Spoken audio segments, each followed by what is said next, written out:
পশ্চিম ত্রিপুরা আসনের ইন্ডিয়া জোট প্রার্থী আশিস কুমার সাহার স্ত্রী কাকলি সাহা এবং তার মেয়ে আর্শিতা সাহা বৃহস্পতিবার ভোট প্রচারে বের হন। বাড়ি বাড়ি গিয়ে ভোট চেয়ে গণতন্ত্র রক্ষার দাবি করেন তারা। প্রার্থী আশিস কুমার সাহা সহধর্মিণী কাকলি সাহা জানান, দেশের স্বার্থে, জনগণের স্বার্থে, সংবিধান রক্ষা করা এবং যুব স্বার্থে ইন্ডিয়া জোট প্রার্থী আশিস কুমার সাহাকে ভোট দিয়ে বিপুল ভোটে জয়যুক্ত করার। তিনি বলেন, বাড়ি বাড়ি ভোট প্রচারে বের হয়ে জনগণের কাছ থেকে ব্যাপক সাড়া পাচ্ছেন।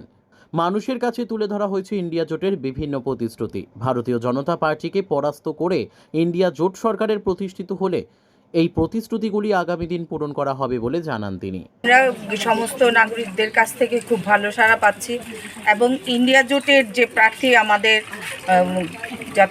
জাতীয় কংগ্রেসের মনোনীত প্রার্থী শ্রী আশিস কুমার সাহা আজকে রাজনৈতিক আঙ্গিনায় নতুন, ওনার পরিচিতি রয়েছে এই ত্রিপুরা রাজ্যে এবং উনি সবার কাছে আসতে পারছেন না বলে আজকে ওনার স্ত্রীকে নিয়ে আমরা বেরিয়েছি। মহিলা কংগ্রেস, প্রদেশ কংগ্রেসের তরফ থেকে যারা আছে আমরা মহিলারা সবাই বেরিয়েছি এবং বিপুল সাড়া পাচ্ছি জনগণের কাছ থেকে।